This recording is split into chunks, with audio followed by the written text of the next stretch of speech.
সন্তান সন্ধ্যার পর কোথায় যায়, কার সঙ্গে মেশে, এটা দেখার দায়িত্ব একমাত্র আপনাদেরই। মানিকগঞ্জের ঘিওরে দিন দিন বৃদ্ধি পাওয়া কিশোর গ্যাং ও মাদকের বিস্তার নিয়ে উদ্বেগ প্রকাশ করে অভিভাবকদের প্রতি এই আহ্বান জানিয়েছেন মানিকগঞ্জ ১ আসনের সংসদ সদস্য এস.এ. জিন্নাহ কবির। মঙ্গলবার সকালে উপজেলা পরিষদ সম্মেলন কক্ষে আয়োজিত আইন শৃঙ্খলা কমিটির সভায় মুখ্য উপদেষ্টা হিসেবে তিনি এসব কথা বলেন। উপজেলা নির্বাহী কর্মকর্তা নাশিদাতুল ইসলামের সভাপতিত্বে সভায় স্থানীয় প্রশাসন, ইউপি চেয়ারম্যান, স্বাস্থ্য কর্মকর্তা ও বিএনপি নেতা সহ বিভিন্ন দপ্তরের কর্মকর্তাগণ উপস্থিত ছিলেন। সাংসদ জিন্নাহ কবির মাদক, ইফটিজিং, কিশোর গ্যাং এবং বাল্য বিবাহ রোধে সবাইকে ঐক্যবদ্ধ হয়ে কাজ করার আহ্বান জানান। অনুষ্ঠান শেষে বিভিন্ন পেশাজীবী মানুষের মাঝে সরকারি প্রণোদনা ও আর্থিক সহায়তা বিতরণ করা হয়।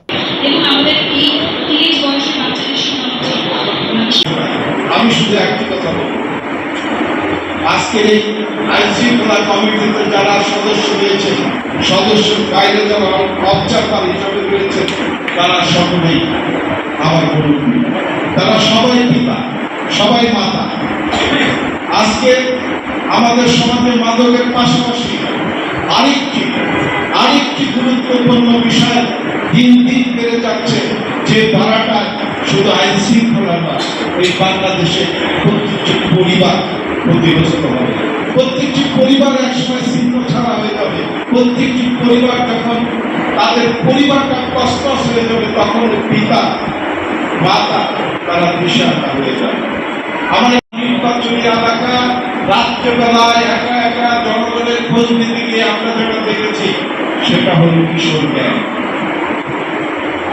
আমার সন্তান, আপনাদের সন্তান, আমার মায়েদের সন্তান আজকে স্কুল থেকে ফিরে বা সন্তান পরে তারা বাড়ি থেকে বেরিয়ে যায়, বিভিন্ন ব্রিজে বিভিন্ন জায়গায় দাঁড়িয়ে থাকে, চটনা করে মুক্তি বয়সী কোমলমতি শিশুদেরকে দেখি তারা দাঁড়িয়ে দাঁড়িয়ে গোল করে দাঁড়িয়ে কি জন্য একটা করে দেখার সুযোগ পায়নি। আমার মনে হয় তারা হয় পরবর্তীতে সন্ত্রাসী কর্মকাণ্ডের বিষয়ে আলোচনা করে, অথবা তারা কোনো রকম ভাবে মাদক গ্রহণ করে।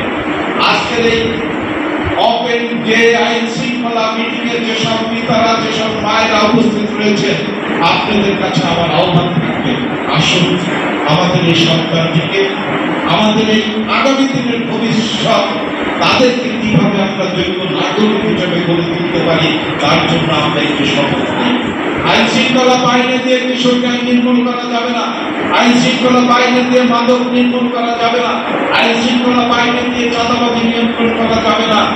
সর্বপ্রথম সামাজিক আন্দোলন গড়ে তুলতে হবে, আর সেই সামাজিক আন্দোলন গড়ে তুলতে পারে একমাত্র পিতা এবং মাতার সাথে সমাজের নির্বাচিত প্রতিনিধি এবং সচেতন নাগরিক এবং উন্নয়নমূলক কর্মকাণ্ডে যে রাজনৈতিক দল এবং সেই রাজনৈতিক দলের নেতা কর্মীরা আপন মনে তার সন্তানটাকে শাসন করতে না পারে, আমার পিতারা যদি আপনার এই সন্তানকে শাসন করার ক্ষমতা হারিয়ে ফেলে, আমি আপনাদের কথা দিচ্ছি, সন্তান ভেবে সব হৃদয়ের কোন একটা অবস্থা রক্তক্ষরণ হয় একটা সন্তানের প্রতি দেখলে, সেই রক্তক্ষরণকে বন্ধ করে সন্তানকে সুপথে আনার জন্য আপনি যদি না পারেন, ইনশাআল্লাহ সে অপকর্মে যদি লিপ্ত থাকে, দয়া করে আমাকে একটি ফোন দিবেন, আমি আইন শৃঙ্খলা বাহিনী সহ প্রয়োজন আমি নিজে এসে আপনার এই সন্তানটিকে বিপদগামী থেকে, বিপদের রাস্তা থেকে ফিরিয়ে এনে আপনার কোলে,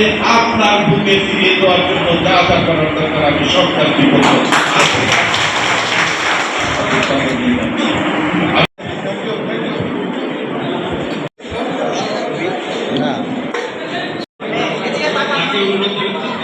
ওকে দিয়ে দেন, ঠিক আছে,